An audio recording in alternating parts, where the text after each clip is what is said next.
장수는 이제 많은 사람들이 기대하는 삶의 목표입니다. 하지만 단순히 오래 사는 것이 아닌 건강하게 오래 사는 것이 더 중요하다는 사실을 알고 계신가요? 아프지 않고 오래 살기 위해서는 일상 속에서 실천할 수 있는 간단한 습관들이 필요합니다. 오늘은 그 중에서도 가장 중요한 세 가지를 소개해 드리겠습니다. 신체 건강, 균형 잡힌 식단, 그리고 마음 건강 관리라는 세 가지 핵심 원칙을 기억하세요. 이 원칙들은 이미 많은 전문가들이 추천하는 방법으로 효과가 과학적으로 입증된 것들입니다. 어렵거나 복잡하지 않으니 끝까지 함께 하시면서 실천 가능한 방법을 알아보세요. 이 세 가지를 꾸준히 실천하면 더 건강하고 활기찬 삶을 만들어갈 수 있을 것입니다. 1. 첫 번째, 꾸준한 신체 활동과 운동. 유산소 운동의 중요성과 실천법. 유산소 운동은 심혈관 건강을 유지하고 전반적인 체력을 향상시키는데 필수적입니다. 걷기, 자전거 타기, 수영 같은 유산소 운동은 심장을 튼튼하게 하고 혈액순환을 개선합니다. 매일 30분 정도 가벼운 유산소 운동을 실천하면 심장병과 당뇨병 같은 만성 질환의 위험을 크게 줄일 수 있습니다. 운동은 스트레스를 줄이고 기분을 개선하는 데도 효과적입니다. 규칙적인 유산소 운동은 면역 체계를 강화해 감염병에 걸릴 위험을 낮춰줍니다. 처음 시작할 때는 짧은 시간부터 시작해 점차 운동 강도와 시간을 늘려보세요.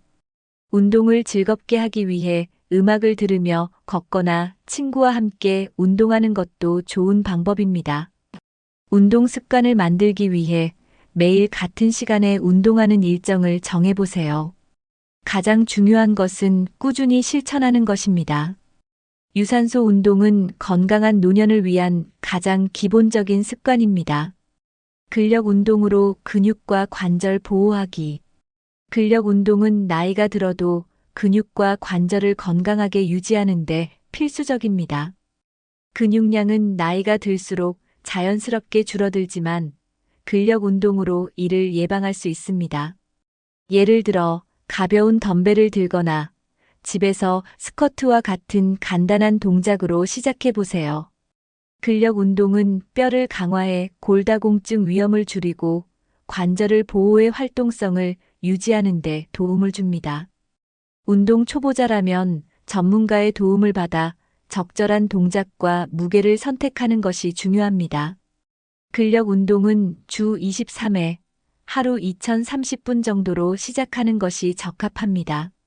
무리하지 않고 자신의 체력에 맞게 천천히 진행하면 부상의 위험도 줄일 수 있습니다. 근력 운동을 통해 몸의 균형 감각도 향상되며 낙상의 위험을 줄이는 효과도 있습니다. 강한 근육과 건강한 관절은 노년기에 자립적인 생활을 가능하게 만듭니다. 작은 시작이라도 꾸준히 한다면 그 효과는 크게 나타날 것입니다. 유연성을 키우는 스트레칭과 밸런스 운동. 유연성과 균형은 나이가 들수록 점점 더 중요한 요소가 됩니다. 스트레칭은 관절과 근육의 움직임을 원활하게 만들어 활동성을 유지하는 데 필수적입니다. 매일 아침이나 저녁에 간단한 스트레칭으로 몸을 풀어주는 습관을 들이세요. 특히 허리와 다리, 목과 어깨 근육을 풀어주는 동작은 일상에서 자주 사용하는 부위를 건강하게 유지하는 데 도움을 줍니다. 밸런스 운동은 낙상의 위험을 줄이고 안정감을 높여주는 효과가 있습니다. 한 발로 서기, 요가 동작 같은 간단한 운동부터 시작해 보세요. 균형을 유지하는 능력은 나이가 들어도 독립적인 생활을 가능하게 만듭니다. 스트레칭과 밸런스 운동은 무리하지 않아도 효과를 볼 수 있는 간단한 방법들입니다. 매일 10분 정도만 투자해도 몸의 유연성과 균형 감각이 크게 향상됩니다. 이런 습관들은 신체의 피로를 줄이고 삶의 질을 높이는 데 큰 기여를 합니다. 2. 두 번째, 균형 잡힌 식단과 수분 섭취. 다양한 영양소를 고루 섭취하는 식단 구성. 건강한 식단은 아프지 않고 오래 살기 위한 가장 기본적인 조건입니다. 단백질, 탄수화물, 지방, 비타민, 무기질 등 다양한 영양소를 골고루 섭취해야 합니다. 신선한 채소와 과일은 필수로 포함하며 하루 권장 섭취량을 충족하는 것이 중요합니다. 단백질은 근육과 세포를 재생시키는 역할을 하므로 생선, 닭가슴살, 콩류 같은 건강한 단백질원을 선택하세요. 통곡물은 소화 건강과 에너지 유지에 도움을 주며 정제된 탄수화물보다 훨씬 좋은 선택입니다. 가공식품과 고지방, 고당류 음식은 최소화해 몸의 부담을 줄이세요. 식사를 규칙적으로 하고 과식하지 않는 습관을 유지하면 소화 건강이 좋아집니다. 건강한 식단은 면역력을 강화하고 만성 질환의 위험을 줄이는 데 효과적입니다. 꾸준히 올바른 식사를 실천하면 노년에도 활기찬 생활을 유지할 수 있습니다. 항산화 음식과 면역력 강화 식품 섭취. 항산화 음식은 노화를 늦추고 몸의 세포를 건강하게 유지하는 데 큰 역할을 합니다. 베리류, 브로콜리, 토마토 같은 음식은 항산화 성분이 풍부해 몸의 산화를 방지합니다. 오메가-3가 풍부한 연어나 견과류는 심혈관 건강에 좋고 염증을 줄이는 데 도움을 줍니다. 면역력을 강화하는 음식, 예를 들어 마늘, 생강, 녹차 같은 자연식품도 매일 식단에 포함하세요. 유산균이 풍부한 요거트는 장 건강을 개선해 면역력을 높이는 데 기여합니다. 비타민C가 풍부한 감귤류 과일과 붉은 고추는 감염 예방에 효과적입니다. 꾸준히 건강한 식품을 섭취하면 몸이 더 강해지고 질병에 대한 저항력이 높아집니다. 또한 항산화 음식은 피부와 전반적인 외모에도 긍정적인 영향을 미칩니다. 건강한 음식으로 몸을 돌보면 더 활기차고 건강한 노년을 보낼 수 있습니다.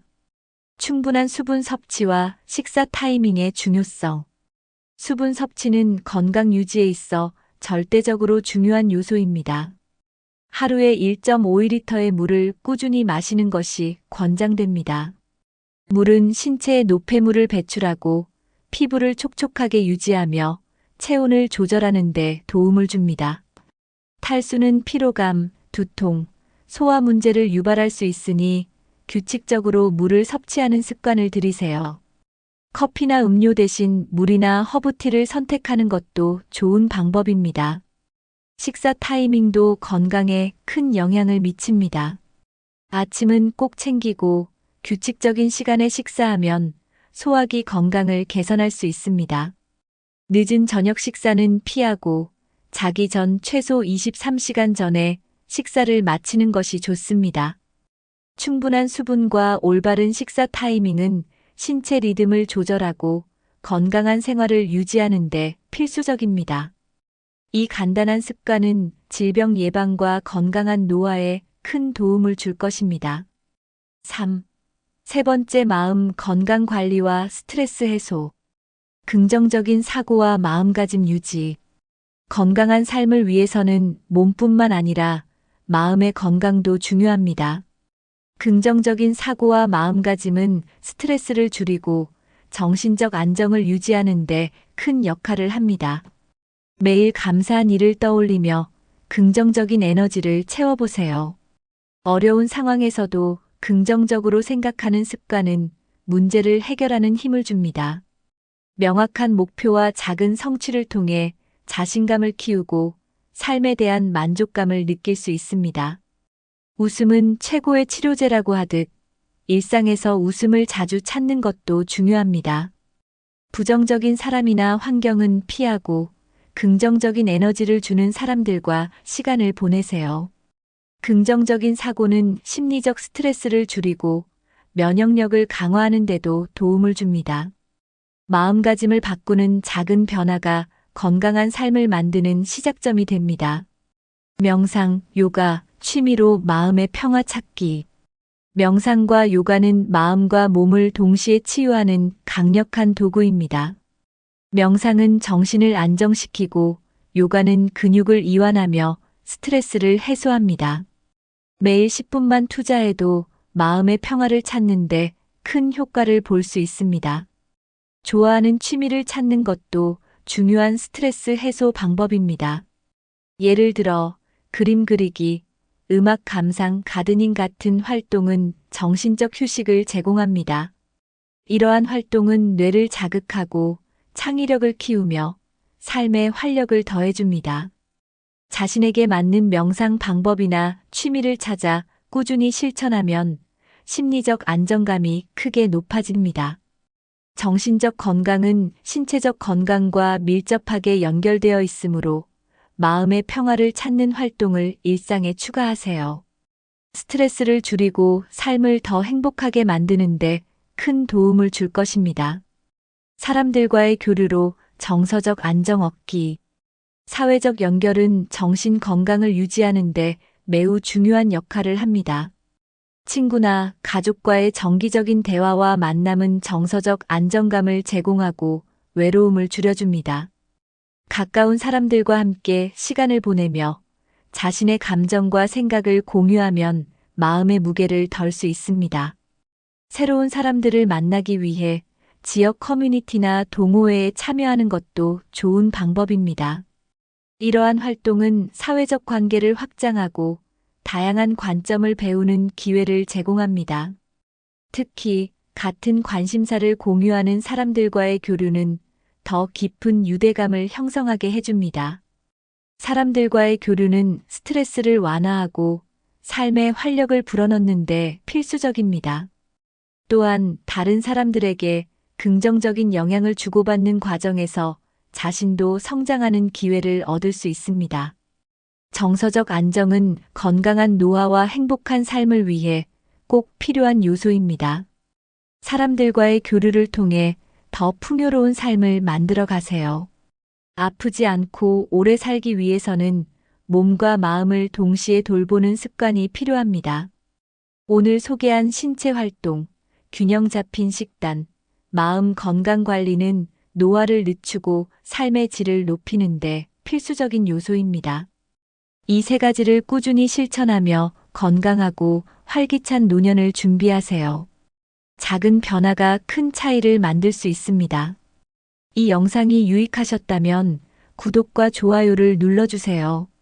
여러분의 건강 비결도 댓글로 나눠주세요. 함께 더 나은 미래를 만들어 봅시다.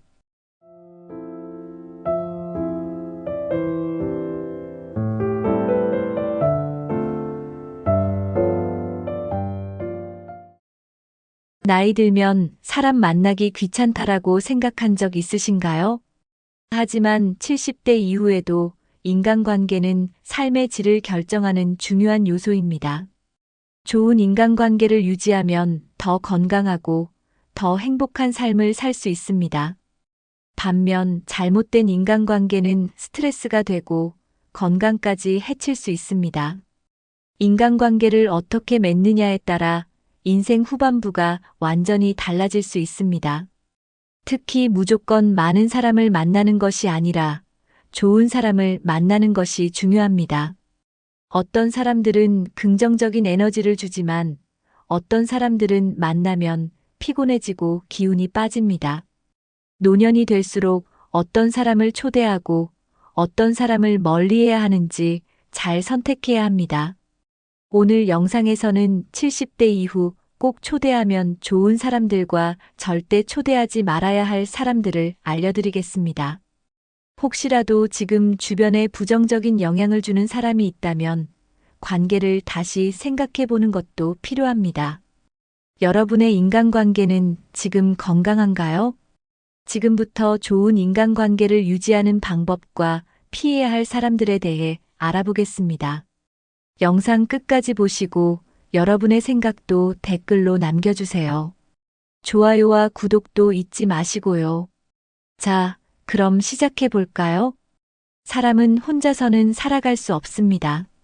특히 70대 이후에는 좋은 인간관계를 유지하는 것이 삶의 질과 직결됩니다. 함께 이야기하고 공감하고 웃을 수 있는 사람이 있다는 것만으로도 행복이 커집니다. 하지만 무조건 많은 사람과 어울린다고 좋은 것은 아닙니다. 오히려 잘못된 인간관계가 스트레스와 건강 문제를 일으킬 수도 있습니다. 주변에 항상 부정적인 말을 하는 사람이 있다면 기분이 나빠지지 않나요? 남을 험담하고 불평불만만 늘어놓는 사람과 함께 있으면 내 기운까지 뺏기는 느낌이 듭니다. 이런 관계는 나이 들수록 더 치명적입니다. 좋은 인간관계는 삶을 풍요롭게 만들지만 나쁜 인간관계는 건강과 정신을 피폐하게 만듭니다. 사람을 만날 때는 이 사람이 나에게 좋은 영향을 주는지 나쁜 영향을 주는지 따져볼 필요가 있습니다. 이미 알고 있는 사람이라도 내 삶을 피곤하게 만드는 사람이라면 거리를 두는 것이 필요합니다. 인간관계를 정리하는 것이 쉽지는 않겠지만 나를 위해 결단을 내리는 것도 필요합니다. 건강한 인간관계를 유지하면 더 활기차고 즐거운 노년을 보낼 수 있습니다. 오늘 영상에서 알려드리는 내용을 참고해서 나에게 꼭 필요한 인간관계를 유지해 보세요. 자, 이제 본격적으로 70대 이후 꼭 초대해야 할 사람과 피해야 할 사람에 대해 알아보겠습니다. 인간관계가 활발한 사람들은 더 오래 살고 더 건강한 삶을 삽니다. 연구에 따르면 사회적 관계가 활발한 사람들은 치매 발생률이 낮고 면역력도 강합니다. 첫 번째, 규칙적으로 사람을 만나면 뇌가 더 활발하게 움직입니다. 대화를 하면서 생각하고 기억하는 과정이 반복되면 인지 기능이 유지됩니다. 두 번째, 친구들과의 교류는 스트레스 해소에 도움이 됩니다. 혼자 있을 때보다 사람들과 어울릴 때 더 긍정적인 감정을 느낄 수 있습니다. 세 번째, 사회적 관계는 신체 건강에도 영향을 줍니다. 외로움을 많이 느끼는 사람은 혈압이 올라가고 심장 질환 위험이 커집니다. 네 번째, 사람들과의 교류가 많을수록 활동량도 자연스럽게 증가합니다. 친구들과 함께 걷기 운동을 하거나 취미 활동을 하면 신체 건강도 좋아집니다. 다섯 번째, 좋은 인간관계는 삶에 활력을 줍니다. 함께 이야기를 나누고 웃을 수 있는 친구가 있다는 것은 큰 행복입니다. 여섯 번째, 외로움을 느끼지 않도록 하기 위해서라도 인간관계를 유지하는 것이 중요합니다. 사람들과 교류가 없으면 우울감이 커지고 생활 의욕도 떨어질 수 있습니다. 건강한 삶을 위해서는 반드시 좋은 인간관계를 유지해야 합니다. 노년기에 가장 위험한 것이 우울증과 외로움입니다. 외로움을 많이 느끼면 뇌 기능이 저하되고 건강도 악화됩니다. 첫 번째, 규칙적으로 사람을 만나면 감정적으로 안정됩니다. 특히 공통 관심사가 있는 친구를 만나면 더욱 즐거움을 느낄 수 있습니다. 두 번째, 고립된 생활을 하면 우울증 위험이 높아집니다. 사람이 없는 환경에서는 부정적인 생각이 많아지고 감정 기복이 심해질 수 있습니다. 세 번째, 좋은 인간관계는 정서적인 지지를 받을 수 있는 기회가 됩니다. 힘들 때 고민을 나눌 수 있는 사람이 있다는 것만으로도 큰 위로가 됩니다. 네 번째, 사회적 관계가 활발한 사람은 면역력이 강하고 건강이 오래 유지됩니다. 스트레스를 받으면 면역력이 떨어지고 질병에 걸릴 확률이 높아지지만 사람들과의 교류가 많으면 스트레스가 줄어들어 건강을 유지할 수 있습니다. 다섯 번째, 함께하는 사람이 많을수록 인생이 더 즐겁고 행복해집니다. 작은 모임이라도 꾸준히 참여하면 삶의 질이 크게 향상됩니다. 여섯 번째, 고립된 생활을 피하고 사회적 관계를 적극적으로 유지하세요. 좋은 인간관계는 삶의 질을 높이는 중요한 요소입니다. 70대 이후에는 인간관계가 단순한 친목을 넘어 삶의 질을 결정하는 요소가 됩니다. 건강, 정서 안정, 행복감까지도 인간관계에서 큰 영향을 받습니다. 첫 번째, 좋은 인간관계를 유지하면 매일 활력을 얻을 수 있습니다. 가까운 친구와 대화를 나누고 소소한 일상을 공유하는 것만으로도 행복감이 커집니다. 두 번째, 고립된 생활을 하면 무기력함과 외로움이 커질 수 있습니다. 혼자 있는 시간이 많아질수록 부정적인 생각이 많아지고 우울증 위험도 증가합니다. 세 번째, 사람들과 어울리면 다양한 활동을 할 기회가 많아집니다. 취미 모임, 운동 모임, 봉사활동 등을 통해 몸과 마음을 활기차게 유지할 수 있습니다. 네 번째, 좋은 인간관계는 건강한 생활 습관을 유지하는 데도 도움이 됩니다. 함께 운동하는 친구가 있으면 더 꾸준히 실천할 가능성이 높아집니다. 다섯 번째, 어려운 일이 있을 때 도움을 받을 수 있는 사회적 지원망이 생깁니다. 갑작스러운 건강 문제나 생활 속 어려움이 생겼을 때 의지할 사람이 있다는 것은 큰 힘이 됩니다. 여섯 번째, 나이가 들어도 의미 있는 관계를 유지하면 삶에 대한 만족도가 높아집니다. 단순히 오래 사는 것이 아니라 행복하게 사는 것이 중요하기 때문입니다. 좋은 인간관계는 인생의 후반부를 더욱 가치 있고 풍요롭게 만들어줍니다. 주변에 항상 불평불만을 늘어놓는 사람이 있나요? 이런 사람과 함께 있으면 기분이 점점 가라앉고 에너지가 소진됩니다. 첫 번째, 부정적인 말만 하는 사람과 오래 있으면 나도 부정적인 영향을 받게 됩니다. 작은 일에도 불만을 갖고 항상 비관적인 태도를 보이는 사람은 주변 분위기까지 어둡게 만듭니다. 두 번째, 부정적인 말은 스트레스를 증가시키고 건강에도 나쁜 영향을 줍니다. 자주 스트레스를 받으면 혈압이 올라가고 면역력도 떨어질 수 있습니다. 세 번째, 자신의 불만을 타인에게 계속해서 이야기하는 사람은 관계를 피곤하게 만듭니다. 처음에는 공감해 줄 수 있지만 반복되면 듣는 사람도 지치게 됩니다. 네 번째, 부정적인 사람과 함께 있으면 내 감정도 쉽게 흔들리게 됩니다. 밝고 긍정적인 마음을 유지하려면 이런 관계에서 벗어나는 것이 필요합니다. 다섯 번째, 부정적인 사람과의 관계를 정리하는 것이 어렵다면 만나는 시간을 줄여보세요. 부정적인 영향을 적게 받을 수 있도록 거리를 조절하는 것도 좋은 방법입니다. 여섯 번째, 긍정적인 사람들과 더 많은 시간을 보내는 것이 건강한 인간관계를 유지하는 비결입니다. 사람을 만난 후 기분이 좋아지는지 나빠지는지를 잘 관찰해 보세요. 부정적인 말이 많은 사람은 자연스럽게 거리를 두는 것이 좋습니다. 인간관계는 주고받는 것이 균형을 이루어야 건강하게 유지됩니다. 하지만 항상 자기 이익만 챙기고 남을 이용하는 사람도 있습니다. 첫 번째, 필요할 때만 연락하는 사람은 조심해야 합니다. 이런 사람은 상대방의 감정을 고려하지 않고 자기에게 필요할 때만 찾아옵니다. 두 번째, 도움을 받은 후에는 연락이 끊기는 경우도 많습니다. 도움을 줄 때는 감사해야 하지만 필요가 없어지면 금세 관계를 정리하는 유형입니다. 세 번째, 이런 사람과의 관계는 나중에 후회할 가능성이 큽니다.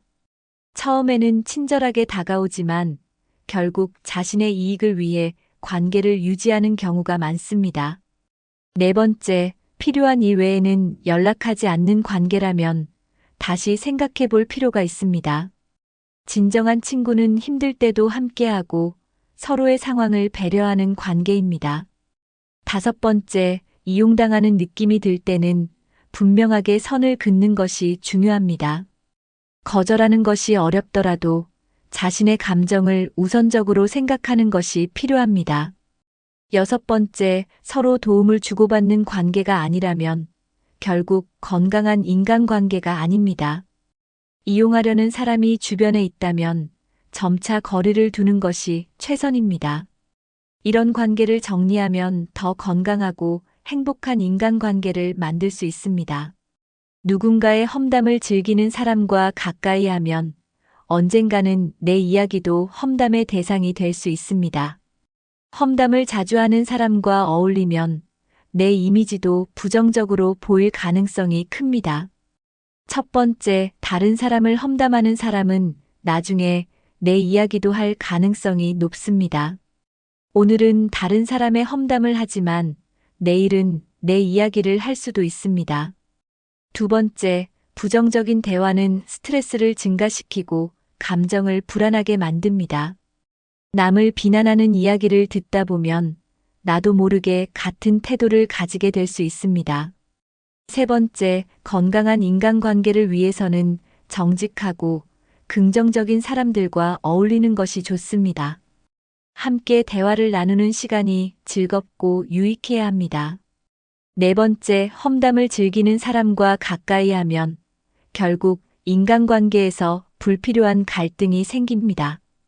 불필요한 오해나 다툼을 피하려면 이런 관계에서 멀어지는 것이 현명합니다. 다섯 번째, 이야기할 때 상대방을 존중하는 태도를 보이는 사람이 좋은 친구가 될 수 있습니다. 긍정적인 대화는 서로에게 좋은 영향을 주고 신뢰를 쌓을 수 있습니다. 여섯 번째, 험담과 뒷말이 많은 사람과는 자연스럽게 거리를 두는 것이 최선입니다. 건전하고 의미 있는 대화를 나눌 수 있는 사람들과 관계를 맺는 것이 중요합니다. 긍정적인 관계가 행복한 노년을 만드는 가장 중요한 요소입니다. 70대 이후에는 무조건 많은 사람을 만나는 것보다 좋은 사람을 만나는 것이 중요합니다. 사람은 함께하는 사람에 따라 생각과 감정이 달라질 수 있습니다. 첫 번째, 긍정적인 에너지를 주는 사람과 시간을 많이 보내세요. 자주 웃고 희망적인 이야기를 하는 사람과 함께하면 기분이 좋아집니다. 두 번째, 건강한 인간관계는 서로 응원하고 격려하는 관계입니다. 상대를 비난하거나 험담하는 관계보다는 서로 힘이 되어주는 관계를 유지하세요.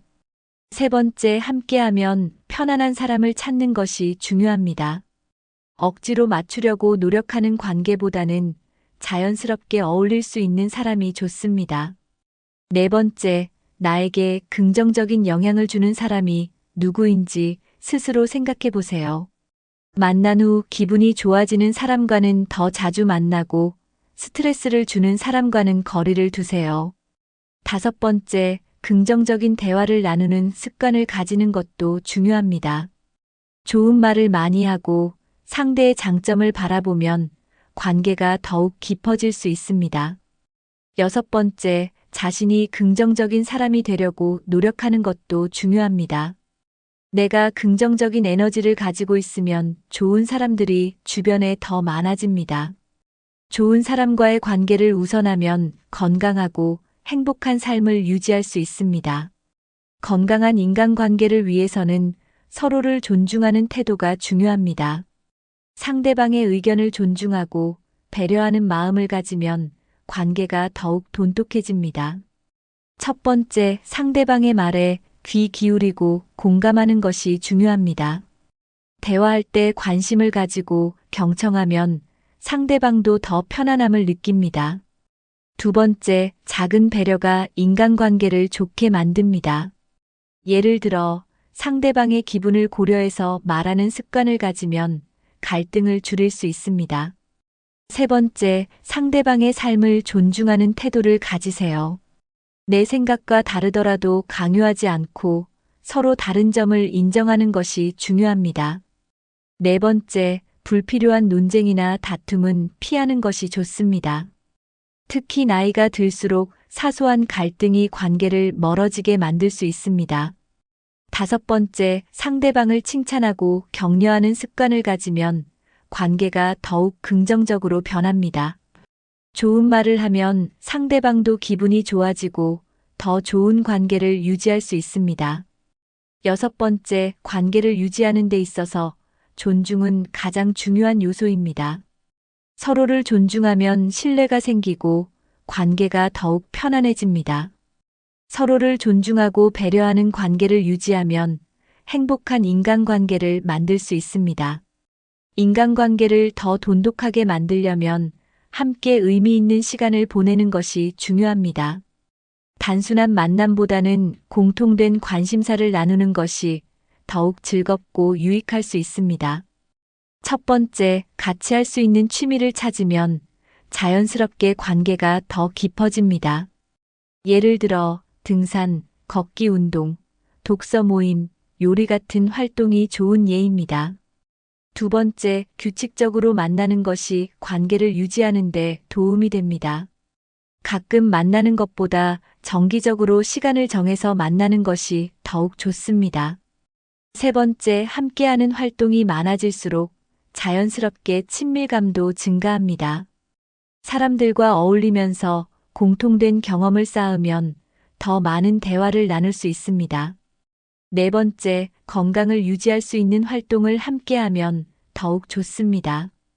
예를 들어 요가, 체조, 수영 같은 운동을 함께하면 건강에도 도움이 됩니다. 다섯 번째, 취미 활동을 통해 새로운 사람들과도 친해질 기회가 생깁니다. 새로운 관계를 형성하는 데도 취미는 중요한 역할을 합니다. 여섯 번째, 취미를 공유하면 관계를 더 오랫동안 지속할 수 있습니다. 단순히 만나는 것보다 함께할 수 있는 활동이 있으면 더욱 의미 있는 관계가 됩니다. 공통된 관심사를 나누고 함께할 수 있는 취미를 찾으면 더욱 건강하고 즐거운 인간관계를 유지할 수 있습니다. 나이가 들수록 많은 사람을 만나는 것보다 질 좋은 관계를 유지하는 것이 더 중요합니다. 인간관계에서 양보다는 질이 중요하다는 것을 깨닫는 것이 필요합니다. 첫 번째, 너무 많은 사람을 만나려고 하면 피로감이 커질 수 있습니다. 모든 사람과 친하게 지내려고 하면 에너지가 소진되고 스트레스를 받을 수도 있습니다. 두 번째, 관계를 억지로 유지하려고 하면 오히려 부담이 됩니다. 진정으로 좋은 관계는 자연스럽게 유지되는 것입니다. 세 번째, 오랜 친구라도 관계가 맞지 않는다면 정리하는 것이 필요할 수도 있습니다. 관계를 지속하는 것이 피곤하고 힘들다면 과감하게 거리를 둘 필요가 있습니다. 네 번째, 진짜 필요한 사람과의 관계에 집중하는 것이 더 행복한 노후를 보장합니다. 깊이 있는 대화를 나눌 수 있고 서로 신뢰할 수 있는 사람이 가장 좋은 친구입니다. 다섯 번째, 내가 편안함을 느끼는 사람과의 관계를 유지하는 것이 가장 중요합니다. 억지로 만나는 관계는 결국 지치게 만들 뿐입니다. 여섯 번째, 소수의 좋은 사람들과의 관계를 돈독하게 유지하는 것이 더 행복한 노년을 만듭니다. 많은 사람을 만나려고 하기보다 소중한 사람과 깊이 있는 시간을 보내는 것이 더 중요합니다. 너무 많은 사람을 만나려고 하기보다는 진짜 좋은 사람을 곁에 두는 것이 필요합니다. 좋은 인간관계를 유지하기 위해서는 서로의 감정을 솔직하게 표현하는 것이 중요합니다. 갈등이 생길 때 무조건 참기만 하면 오히려 관계가 더 힘들어질 수 있습니다. 첫 번째, 불만이나 불편한 감정이 쌓이면 결국 폭발할 가능성이 큽니다. 처음에는 참을 수 있지만 계속 쌓이면 결국 관계가 깨질 수도 있습니다. 두 번째, 갈등이 생겼을 때는 조용한 대화로 해결하는 것이 중요합니다. 감정을 터뜨리기보다는 서로의 입장을 존중하며 해결하는 것이 바람직합니다. 세 번째, 모든 갈등을 피하는 것이 좋은 것은 아닙니다. 때로는 솔직하게 이야기하고 서로 이해하는 과정이 관계를 더 건강하게 만듭니다. 네 번째, 오래된 친구라도 갈등이 있다면 대화를 통해 해결하는 것이 필요합니다. 오해가 풀리면 더 단단한 관계로 발전할 수도 있습니다. 다섯 번째, 내 감정을 무조건 참는 것이 아니라 건강하게 표현하는 방법을 익히는 것이 좋습니다. 상대방이 나의 감정을 이해할 수 있도록 차분하게 이야기하는 것이 중요합니다. 여섯 번째, 서로를 배려하면서도 솔직하게 의견을 나누면 갈등을 최소화할 수 있습니다. 불만을 표현하는 것도 관계를 건강하게 유지하는 하나의 방법입니다. 갈등이 생겼을 때 무조건 참기보다는 현명하게 해결하는 방법을 찾는 것이 중요합니다. 오래된 인간관계라고 해서 무조건 유지해야 하는 것은 아닙니다. 사람마다 살아가는 방식이 달라지고 가치관이 변할 수도 있기 때문입니다. 첫 번째, 관계가 더 이상 편하지 않다면 정리하는 것이 필요합니다. 오래된 친구라도 나에게 스트레스를 준다면 거리를 두는 것이 좋습니다. 두 번째, 시간이 지나면서 관계가 자연스럽게 멀어지는 경우도 있습니다. 억지로 연락을 지속하는 것보다 자연스럽게 흘러가도록 두는 것도 방법입니다. 세 번째, 과거에 좋은 관계였다고 해서 현재까지 유지해야 한다는 부담을 가질 필요는 없습니다. 모든 관계가 영원할 수는 없기 때문에 변화에 적응하는 것이 중요합니다. 네 번째, 현재 나에게 필요한 관계를 유지하는 것이 가장 중요합니다. 과거보다 현재와 미래에 집중하는 것이 더 건강한 삶을 만드는 방법입니다. 다섯 번째, 관계가 불편하다면 용기를 내어 정리하는 것도 필요합니다. 꼭 만나야 하는 관계가 아니라면 자연스럽게 멀어지는 것이 나을 수도 있습니다. 여섯 번째, 오래된 관계보다 나에게 긍정적인 영향을 주는 관계를 선택하는 것이 중요합니다. 과거의 관계에 얽매이기보다는 현재를 더 가치 있게 살아가는 것이 필요합니다. 과거의 인간관계에 얽매이지 말고 현재 나에게 도움이 되는 관계를 유지하는 것이 중요합니다.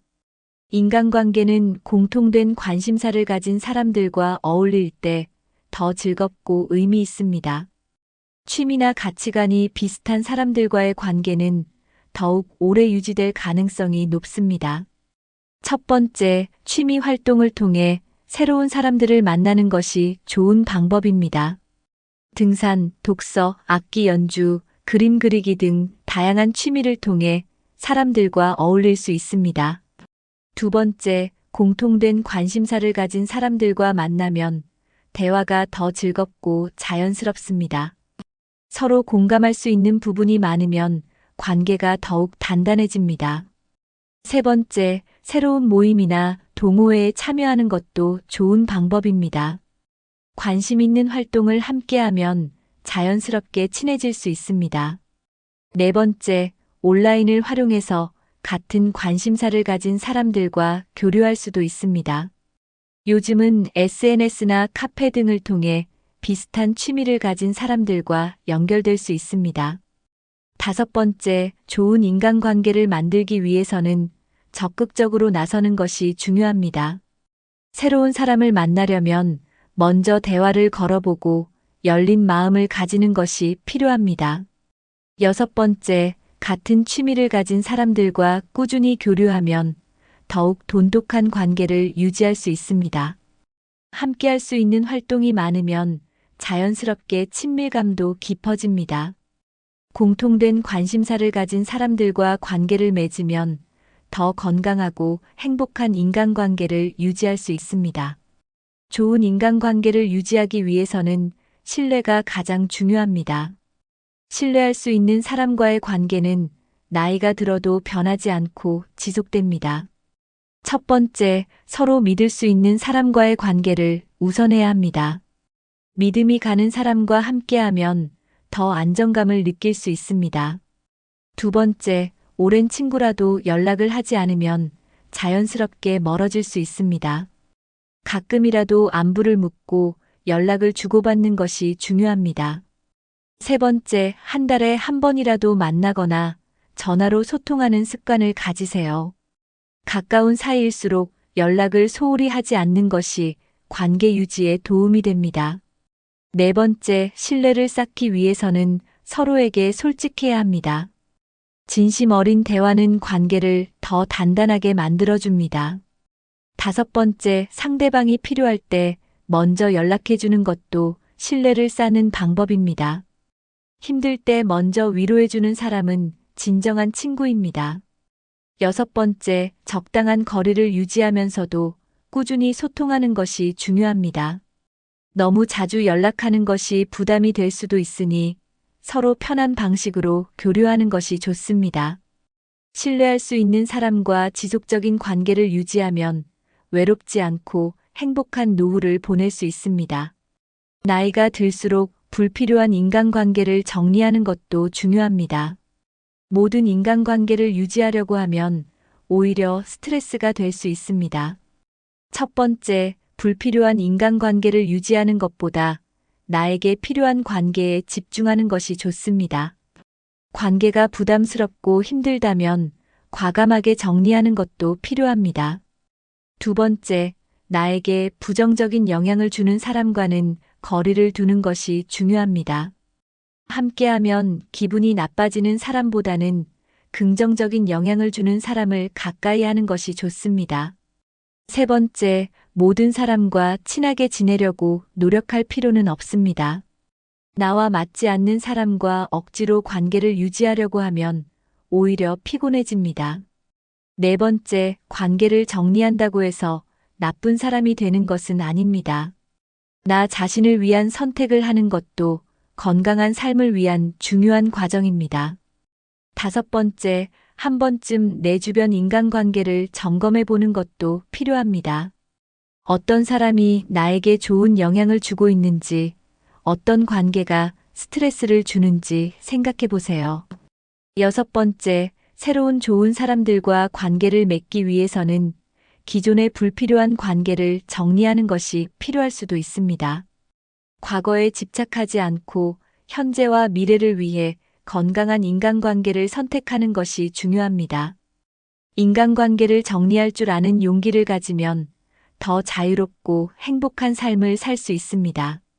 나이가 들수록 인간관계는 더욱 중요해집니다. 하지만 모든 인간관계를 유지할 필요는 없습니다. 나에게 긍정적인 영향을 주는 사람들과 함께하는 것이 가장 중요합니다. 반대로 스트레스만 주는 사람과의 관계는 과감히 정리하는 용기도 필요합니다. 좋은 인간관계는 건강과 직결됩니다. 행복한 노년을 보내기 위해서는 좋은 사람들과 의미 있는 시간을 보내는 것이 중요합니다. 여러분은 현재 인간관계를 어떻게 유지하고 계신가요? 혹시 정리해야 할 인간관계가 있다고 생각하시나요? 그리고 여러분이 중요하게 생각하는 인간관계의 기준은 무엇인가요? 댓글로 여러분의 생각을 나눠주세요. 다른 분들의 의견도 참고하면서 더 건강한 인간관계를 만들어가면 좋겠습니다. 이 영상이 도움이 되셨다면 좋아요와 구독 눌러주시고 주변 분들과도 공유해주세요. 앞으로도 건강하고 행복한 노후를 위한 유익한 정보를 계속 전해드리겠습니다. 좋은 사람들과 함께하는 인생이 가장 행복한 인생입니다. 오늘도 건강하고 행복한 하루 보내세요. 감사합니다.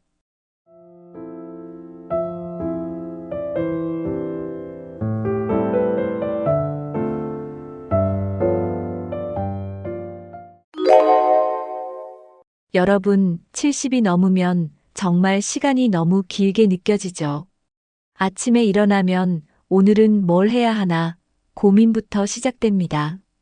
가족은 바쁘고 친구는 멀고 혼자 있는 시간이 많아지면 몸도 마음도 점점 무거워지고 어느새 말수도 줄어듭니다.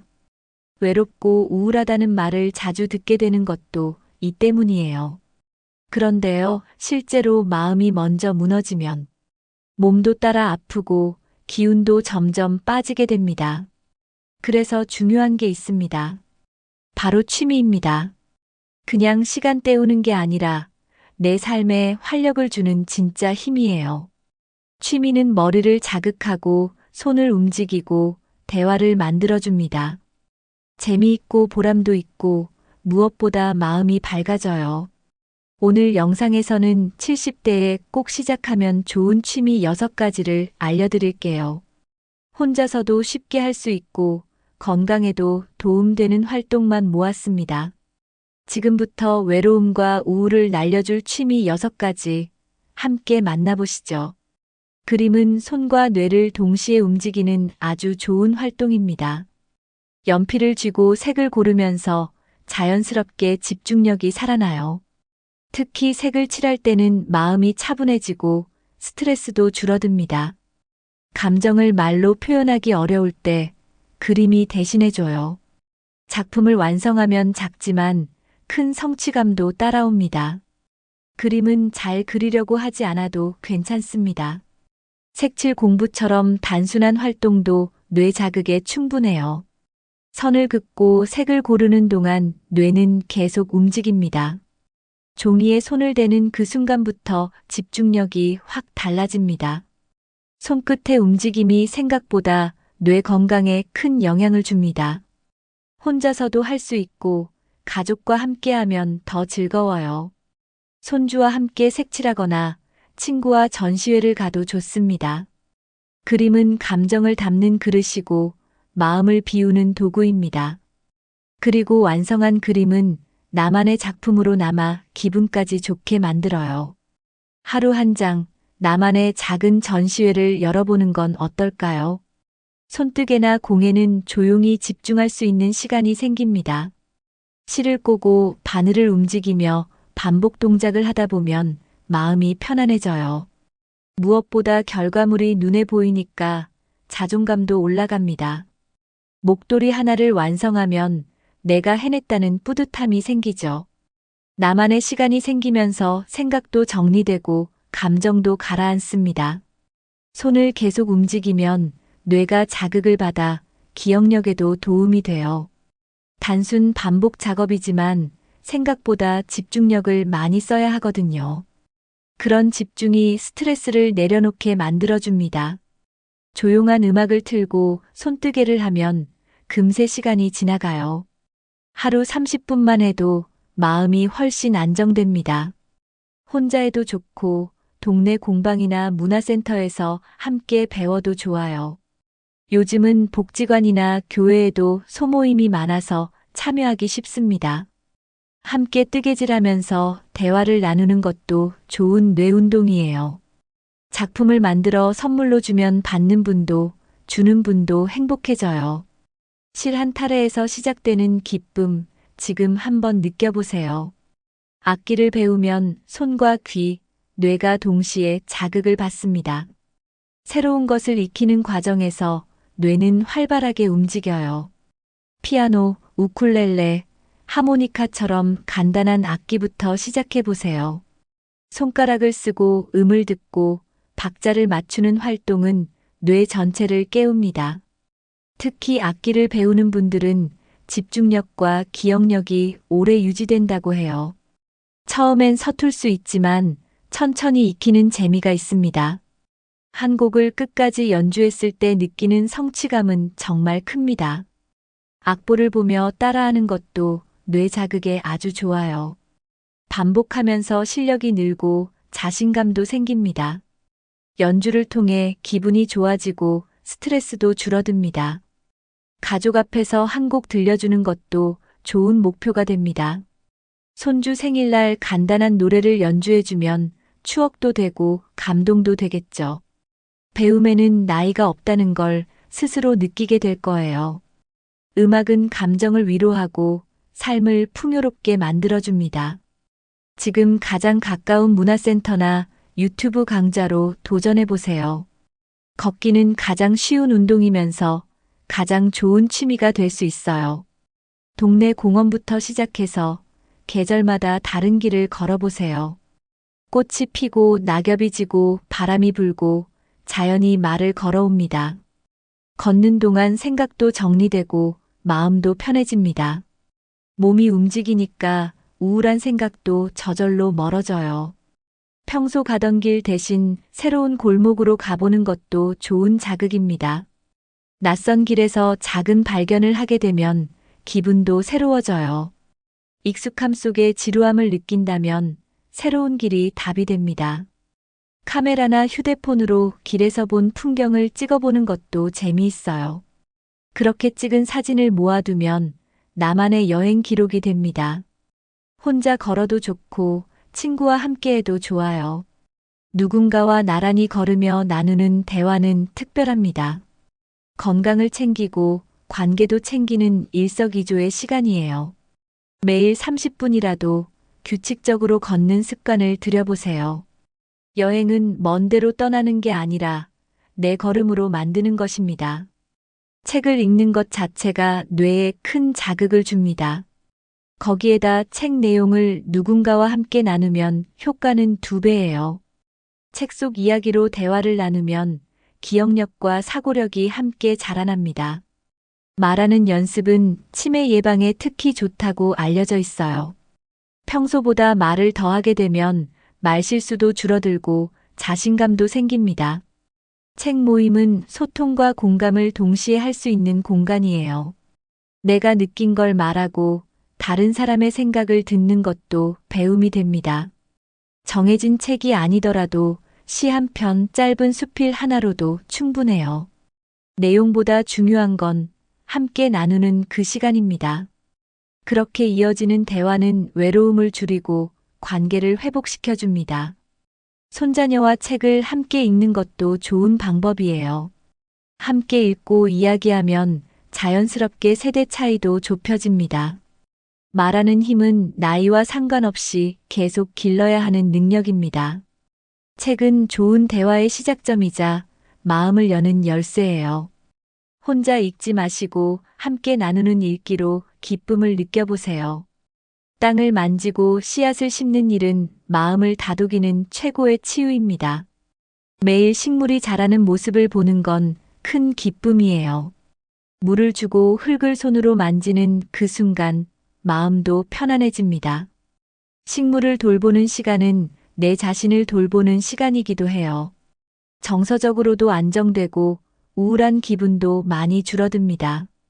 상추, 방울토마토, 고추 같은 간단한 채소부터 시작해 보세요.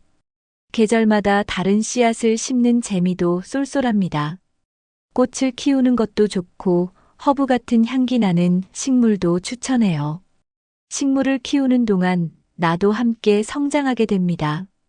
자연과 함께 숨쉬는 느낌이 마음을 환하게 만들어줘요. 직접 기른 채소로 식탁을 차리면 그 만족감은 더 커집니다. 음식 맛도 다르고 건강도 지킬 수 있어요. 남는 작물은 나눔으로 연결되기도 하죠. 텃밭은 단순한 취미가 아니라 작은 세상입니다. 오늘 흙 한 줌에서 시작해 보세요. 마음이 달라집니다. 지금까지 외로움과 우울을 날려주는 70대 추천 취미 6가지를 살펴봤습니다. 그림 그리기, 손뜨개, 악기, 걷기, 책 모임, 텃밭 가꾸기. 하나같이 어렵지 않고 오히려 재미있고 따뜻한 활동들이었죠. 중요한 건 잘하는 것보다 지속하는 것입니다. 여러분은 이 중에서 어떤 취미가 가장 끌리셨나요? 또는 지금 이미 하고 계신 취미가 있으신가요? 댓글로 나눠주시면 다른 분들께도 큰 도움이 됩니다. 취미는 단순한 소일거리가 아니라 삶의 활력이고 건강의 기초입니다. 이 영상이 마음에 드셨다면 좋아요와 구독 부탁드릴게요.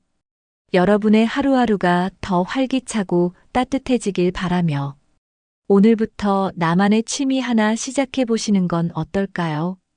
그 작은 시작이 여러분의 인생을 크게 바꿀 수도 있습니다.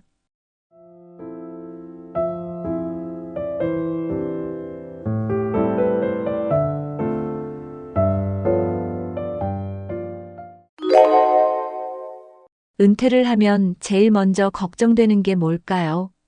많은 분들이 이렇게 말씀하세요. 국민연금만 가지고는 부족할 것 같다고요. 그래서 대부분 절약을 더 하려고 합니다. 지출을 줄이고 소비를 아끼는 건 참 중요하죠. 그런데 그것만으로 충분할까요? 막상 은퇴하고 나면 예상치 못한 지출이 생기기 마련입니다. 자녀 결혼 비용이나 병원비처럼요. 그래서 요즘은 은퇴 후에도 꾸준히 소득을 만들 방법을 찾는 분들이 많습니다. 게다가 예전처럼 부모가 자식에게 의지하는 시대도 아니죠. 오히려 스스로 노후 준비를 철저히 해야 하는 시대입니다. 그렇다면 도대체 어떻게 해야 돈 걱정을 줄일 수 있을까요? 단순한 절약만으론 안 됩니다. 지금부터 알려드릴 6가지 방법을 참고해 보세요. 국민연금 외 소득부터 지출 관리까지 실생활에 딱 맞는 방법들로만 준비했습니다. 하나하나 들여다보면 의외로 실천할 수 있는 것들이 많답니다. 그럼 지금부터 본격적으로 시작해 볼게요. 은퇴 후에도 수입이 조금이라도 있다면 심리적인 안정감이 생깁니다. 먼저 소규모 임대 수익을 생각해 볼 수 있어요. 예를 들어 방 하나를 세놓거나 창고 공간을 공유하는 것도 방법입니다. 큰 돈은 아니어도 매달 고정적으로 들어오는 수입은 큰 도움이 됩니다. 특히 나이가 들어갈수록 수입의 꾸준함이 중요해지죠. 또 요즘은 온라인 재택 부업도 다양합니다. 글쓰기, 자료 입력, 전화 상담 같은 간단한 일부터 시작해 볼 수 있어요. 컴퓨터나 스마트폰만 있으면 집에서도 가능하니까 부담이 덜합니다. 무엇보다 체력 부담이 크지 않아서 꾸준히 할 수 있는 게 장점이죠. 본인의 경험이나 지식을 살리는 것도 좋은 방법입니다. 예전 직장 경험을 살려 온라인 강의나 컨설팅을 해보는 거예요. 특히 요즘은 중장년층 대상 강사 수요도 점점 늘고 있습니다. 배운 게 많고 경력이 길다면 그 자체가 자산이 됩니다. 누군가는 그 이야기를 듣고 싶어 하니까요. 처음엔 작게 시작해도 충분히 의미 있는 수입이 될 수 있습니다. 생활비 중에서도 고정 지출은 매달 빠져나가기 때문에 무조건 점검이 필요해요. 대표적인 게 주거비, 보험료, 통신비입니다. 이 3가지를 잘 조정하면 매달 수십만 원이 아껴집니다. 특히 보험은 예전에 가입한 걸 계속 유지하시는 분들이 많죠. 지금 상황에 맞게 정리하면 생각보다 절약 효과가 큽니다. 통신비는 가족 결합 요금제나 저렴한 요금제로 변경하는 게 좋습니다. 요즘은 알뜰폰도 성능이 좋아서 충분히 사용할 수 있어요. 인터넷이나 케이블도 사용하지 않는 채널은 정리하는 게 좋아요. 전기세도 간단한 습관 하나로 줄일 수 있습니다. 예를 들어 대기 전력을 줄이기 위해 플러그를 뽑는 것만으로도 차이가 나요. 냉장고 문을 자주 여닫지 않기, LED 조명 사용도 도움이 됩니다. 이렇게 작은 습관들이 쌓이면 결국 고정 지출을 줄이는 결과가 됩니다. 지출을 줄이는데 중요한 건 가장 먼저 고정 지출부터 보는 겁니다. 매달 정해진 돈이 나가니까 여기서 아끼는 게 제일 효과적이에요. 무리하지 않고 생활에 맞게 조정하는 게 가장 중요합니다. 은퇴하고 나면 가장 먼저 해야 할 게 바로 생활비 계산이에요. 매달 얼마를 쓰는지 정확히 알아야 조정도 할 수 있거든요. 대부분 식비, 교통비, 통신비, 여가 비용이 생활비의 큰 비중을 차지해요. 전체 생활비를 계산하고 나서 우선순위를 정해보세요. 자주 쓰는 항목 중 줄일 수 있는 것부터 조정하는 게 좋습니다. 예를 들면 외식 횟수를 줄이거나 가까운 거리는 걸어 다니는 습관도 좋아요. 식비는 배달 줄이고 장을 한 번에 보는 것만으로도 차이가 납니다. 여가비는 꼭 필요한 활동 위주로 선택해서 지출을 줄일 수 있어요. 한 번 줄인 항목은 한 달 정도 유지해 보면서 비교해 보는 것도 방법입니다. 그리고 3개월에 한 번씩 예산을 점검해 보는 습관이 중요해요. 고정적으로 빠지는 비용 외에 변동 지출도 확인해야 하거든요. 갑자기 늘어난 항목이 있으면 왜 늘었는지 꼭 점검해 보세요. 생활비 조정은 한 번에 큰 변화를 주기보다는 점진적으로 해야 부담이 없습니다.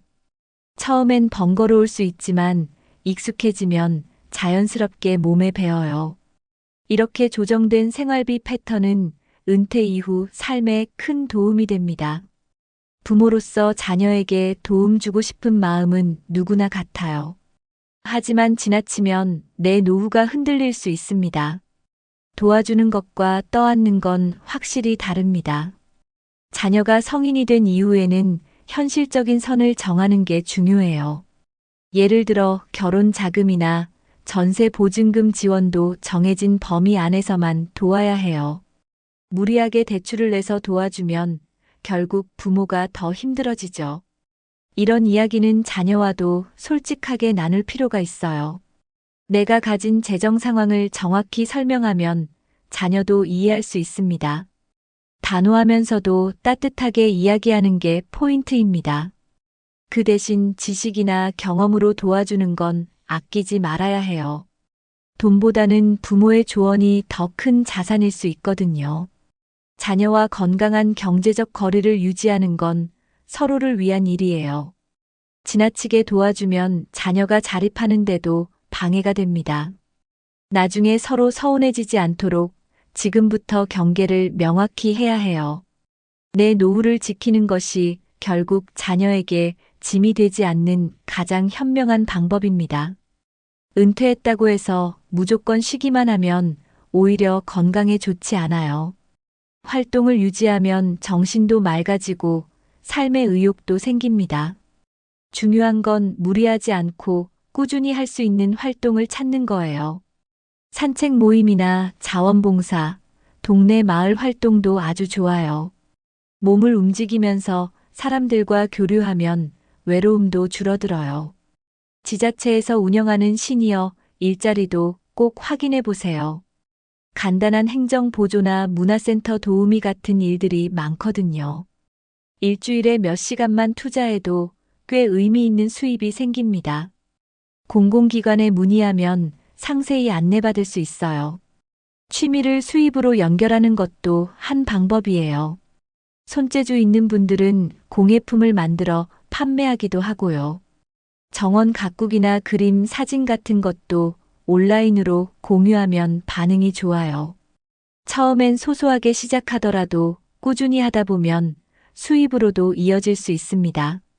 무엇보다 중요한 건 내가 즐겁게 할 수 있는 걸 찾는 거예요.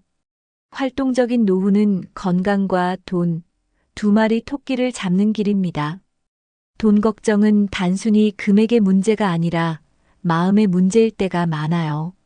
그래서 심리적인 안정감을 갖는 게 정말 중요합니다. 가장 쉬운 방법은 돈을 자주 확인하는 습관을 들이는 거예요. 가계부를 쓰거나 통장 잔액을 일주일에 한 번씩 보는 것만으로도 불안이 줄어요. 돈이 흐르는 방향을 알면 막연한 걱정이 사라집니다. 또 정기적으로 가계 상태를 점검하면 조급함이 줄어요. 한 달 단위보다는 3개월 단위로 보는 게 더 효과적이에요. 내가 쓸 수 있는 범위를 명확히 하면 마음이 편해져요. 그리고 가장 중요한 건 고민을 혼자 품지 않는 겁니다. 지역 커뮤니티나 노인 복지관 같은 곳을 찾아보세요. 돈 걱정이나 생활 고민을 함께 나눌 수 있는 모임도 많습니다. 이야기만 나눠도 마음이 한결 가벼워질 수 있어요. 비슷한 상황의 사람들과 연결되면 정보도 자연스럽게 공유돼요. 돈이 전부가 아니고 결국 중요한 건 행복입니다. 불안한 마음을 다독여가며 살아가는 지혜가 더 큰 재산이 될 수 있어요. 오늘 영상에서 은퇴 후 돈 걱정을 줄이는 6가지 방법을 함께 살펴봤습니다. 국민연금 외에도 소득을 만드는 법, 고정지출 점검법, 생활비 구조조정까지 자녀 지원의 현실적인 선 활동형 노후 준비, 심리적 안정까지 어느 하나도 빼놓을 수 없는 중요한 내용들이었죠. 사실 모두 어렵고 거창한 방법은 아니었습니다. 조금만 신경 쓰면 누구나 실천할 수 있는 것들이에요. 중요한 건 바로 지금부터 시작하는 겁니다.